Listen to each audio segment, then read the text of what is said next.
तख्त पर बैठना था, हजरत याकूब खामोश रहे, इसलिए खामोश रहे। अब वो भी सुन लीजिए। हजरत यूसुफ ने अपने बाबा से कहा था बचपन में,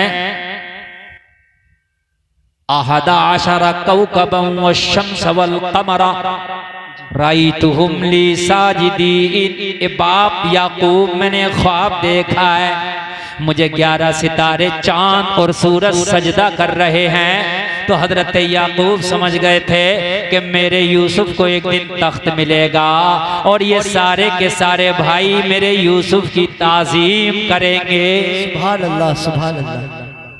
तो वो ख्वाब भी तो सच होना था, जो ख्वाब पहले देख चुके थे आप बचपन में, वो ख्वाब भी तो सच होना था। हजरत याकूब को पहले ही पता था। आपने कहा था ला तक़सुस रुया का अला इख्वतिक, अपने ख्वाब का अपने भाइयों से तस्करा ना करना, हसद का शिकार हो जाते हैं। हजरत याकूब ने क्या कहा, इस ख्वाब का अपने भाइयों से तस्करा ना करना, ख्वाब बहुत अच्छा है। और मैं आपको भी बता रहा हूं, अगर आपको ख्वाब दिखा करा ना तो आप भी जिक्र ना किया करो। अगर बुरा ख्वाब दिखे तब तो बिल्कुल जिक्र ना किया करो। अगर कोई बुरा ख्वाब, किसी को डरावना ख्वाब, गंदा ख्वाब नजर आए ना तो उठने के बाद में आप इस्तिग़फ़ार किया करो। कुल हुवल्लाह शरीफ, कुल अऊज़ु बिरब्बिल फलक, कुल अऊज़ु बिरब्बिन नास पढ़ा करो और अल्लाह से दुआ किया करो, या अल्लाह अगर कोई मुसीबत आने वाली है, कोई परेशानी आने वाली है तो मेरे मौला उसे टाल देना, उसे ख्वाब ही से खत्म कर देना। अल्लाह की बारगाह में दुआ किया करो। लोगों से ख्वाब की ताबीर ना पूछते फिरा करो। आप फोन करते हैं, हजरत मेरे ख्वाब की ताबीर बता दो, मौलाना साहब मेरे ख्वाब की ताबीर बता दो। मौलाना ने अच्छी बता दी तो दिल खुश हो गया और बुरी बता दी तो दिल गमगीन हो गया।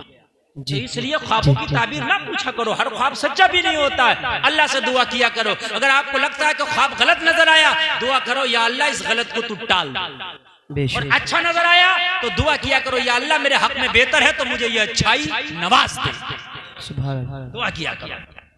अब जब तख्त पर बैठे हजरत यूसुफ, अब जरा तवज्जो कीजिए, भाई आ गए क्या लेने, गल्ला लेने, चूंकि वहां भी कहत पड़ गया था। हाय हाय, अल्लाह ने कहां लाके मिलाया। एक दिन किसी भाई को कुएं में डाला था, आज ये भाई तख्त पे बैठा है और ये सारे के सारे भाई साइल बन के खड़े हैं, साइल बन के खड़े हैं। हजरत यूसुफ के चेहरे पे ज्यादातर नकाब रहता था, खूबसूरत आप बहुत ज्यादा थे। हजरत यूसुफ के सामने सारे के सारे भाई खड़े हैं। हमारे मुल्क में कहत पड़ गया है, हमारे शहर में भी कहत है, ए मिस्र के बादशाह हम पे भी करम का हाथ लंबा कर दे। हजरत यूसुफ ने पहचान लिया मेरे वही भाई है। लेकिन एक बात बताऊं मैं, आप तवज्जो करना, नबी की तालीम देखो, नबी की शिक्षा देखो, नबी का किरदार देखो। आज आप पावर में हैं, बादशाह हैं और भाई खड़े हैं दरबार में, चाहते तो बदला ले लेते। बोलो बोलो बोलो, चाहते हो बदला नहीं लेते? ले लेते। तुमने बड़ा जुल्म किया, मुझे मारा, मुझे सताया, मुझे कुएं में फेंका, आज बदला लूंगा। लेकिन नहीं, नबी का दरिया करम बहुत वसी होता है। हजरत यूसुफ ने अपने भाइयों को माफ कर दिया, बेशक बेशक, अपने भाइयों को ही माफ कर दिया। और हजरत यूसुफ के जो भाई है ना, वो सब के सब वली गुजरे। फिर जब माफ कर दिया हजरत यूसुफ ने भी, तो उन्हें अल्लाह ने भी माफ कर दिया। उनको बुरा कहने का किसी को अधिकार नहीं है, समझ रहे हैं आप? वो भी बाद में बहुत नेक गुजरे, लेकिन अल्लाह ने कहां का कहां लाया बताइए जरा। कि डाला था कुएं में, तख्त पे बिठा दिया। फिर हजरत यूसुफ ने उन्हें दिया, अपने बाप के बारे में पूछा, अपने भाई बिन्यामीन के बारे में पूछा। भाइयों ने सब कुछ बता दिया, खैर खैरियत हो गई। किस्सा लंबा है, उधर जाना नहीं चाहता, बताना इतना चाहता हूँ कि बन के फानूस जिसकी हिफाजत हवा करे, वो शमा क्या बुझे जिसे रोशन खुदा करे। वाह, सुभान अल्लाह, सुभान अल्लाह। बस बताना ये चाहता हूँ, अल्लाह की रस्सी को मजबूती से थामना तेरा काम है और तरक्की देना तो ये अल्लाह का काम है। ठोकरे खा के गिरना मेरा काम है, हर कदम पे उठाना तेरा काम है। हमने तो रस्सी कोई नहीं पकड़ा है। मेरे भाइयों, हमारे घरों में झूठ बोला जाता है, हम कहते हैं बरकत नहीं आती। हमारे घर की बच्चियां बेपर्दा घूमती हैं, हम कहते हैं हमारे घर में खैर नहीं आती। लोगों जरा मुझे बताइए, हम अपने घरों में जो है ज़कात नहीं निकालते, हम कहते हैं हमारे घरों से बीमारियां नहीं जाती। जिस घर से ज़कात नहीं निकलेगी उस घर की बीमारी नहीं निकलेगी। जिस घर में पर्दा नहीं होगा उस घर में खैर नहीं आएगा। जिस घर में झूठ बोला जाएगा उस घर में बरकत नहीं आएगी।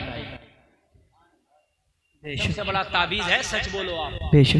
आप मियाँ के पास जाओ ताबीज कराने के लिए, लेकिन झूठ बोलना ना छोड़ो, कोई ताबीज काम नहीं करेगा। और मेरे भाइयों, तुम बड़े बड़े ताबीज अपने घरों में लगा लो, लेकिन तुम्हारे घरों की औरतें, तुम्हारे घरों की बच्चियां बेपर्दा घूमती हैं, तुम्हारे घर में खैर नहीं आएगी। और मेरे भाइयों, तुम कितने ही गड्ढे करा लो, कितने ही उतारे करा लो, लेकिन तुम्हारे घर में अगर कोई बेनमाजी है, तुम्हारे घर में नमाजें नहीं पढ़ी जाती, तो लोगों तुम्हारे घर में बरकतें नहीं आएंगी। और मेरे भाइयों, एक अल्लाह वाले की बारगाह में एक शख्स हाजिर हुआ, अर्ज करने लगा, हुजूर मेरे घर में बरकत नहीं आती, कमाता बहुत हूँ, लेकिन मेरे घर में पता नहीं बरकत कहाँ चली जाती है। मैं परेशान रहता हूँ, मैं तंग दस्त रहता हूँ, मेरा हाथ बहुत टाइट रहता है। अल्लाह वाले ने एक पर्दा दिया, कहा जब दरवाजे पे लगा देना। कहाँ लगा देना? दरवाजे। ऑपरेटर साहब इको और कम करो, जरा साफ नहीं आ रही आवाज। कहाँ लगा देना? पर्दा दरवाजे पे। पर्दा दरवाजे पे लगाया, इतनी बरकत आने लगी कि अमीर हो गया। वापस आया, वापस आने के बाद मैं अल्लाह वाले से कुछ दिन के बाद बोला, हुजूर उस पर्दे पे कौन सा ताबीज लिखा था? मैंने जब से दरवाजे पे टांगा है, जब से मेरे घर में बरकत ही बरकत है, कमाई उतनी है, मगर अल्हम्दुलिल्लाह अब मुझे बचत भी नजर आती है, बरकत भी नजर आती है। अल्लाह वाले ने फरमाया, मैंने कोई ताबीज लिख के नहीं दिया था, मैंने उस पर कुछ नक्श लिख के नहीं दिया था। फिर हुजूर क्या था? कहने लगे, तेरा घर एक रास्ते के किनारे है, बेनमाजी तेरे दरवाजे से गुजरते थे, उनकी नजरें तेरे घर में पड़ती थी। बेनमाजियों की नजर की नहूसत की वजह से अल्लाह ने तेरे घर की बरकत को खत्म कर दिया था। जब से तूने पर्दा लगाया, तेरे घर पर पर्दा लगा, बेनमाजियों की नजरें तेरे घर में पड़ने से बच गई, इसलिए अल्लाह ने तेरे घर में बरकत पैदा कर दी है। बेशक सुभान अल्लाह। बेनमाजी की नजर अगर घर में पड़ जाए तो बरकत खत्म हो जाए। जिस घर में बेनमाजी हो तो बरकत कहाँ से आएगी? हक बात है। बताओ, अमले का अमला बेनमाजी है, दादा से लेके पोता तक बेनमाजी है, मेरे भाइयों बरकत कहाँ से आएगी? आप कहते हो कामयाबी क्यों नहीं मिल रही, तरक्की क्यों नहीं मिल रही? तुमने तो कामयाबी के रास्ते छोड़ दिए, तरक्की के रास्ते छोड़ दिए। मेरे भाई, खाली बैंक बैलेंस वाला लेना तरक्की नहीं है, ज्यादा प्लाट खरीद लेना तरक्की नहीं है। ना ना, उन सहाबा को देखो जिनके पेटों से पत्थर बंधे होते थे, जिनका लिबास टाट का होता था, जिनका बटन बबूल का काटा होता था। मेरे भाई, माल से कभी तरक्की नहीं मिलती। अल्लाह तो कुरान में फरमाता, इन्नमा अमवालुकुम व औलादुकुम फितना। लोगों, तुम्हारा माल, तुम्हारी औलाद फितना है, फितना। अल्लाह ने तो माल को फितना बता दिया, अल्लाह ने माल को तरक्की का रास्ता बताया ही नहीं। हजरत अबू बकर के बटन की जगह बबूल का कांटा है, हजरत उमर के तकिए की जगह पत्थर लगा है। लोगों, हजरत फातिमा की चादर में 72 पैमन है, मगर हजरत उमर की हुकूमत खुदा की कसम आधी दुनिया पर है। आधी दुनिया पर।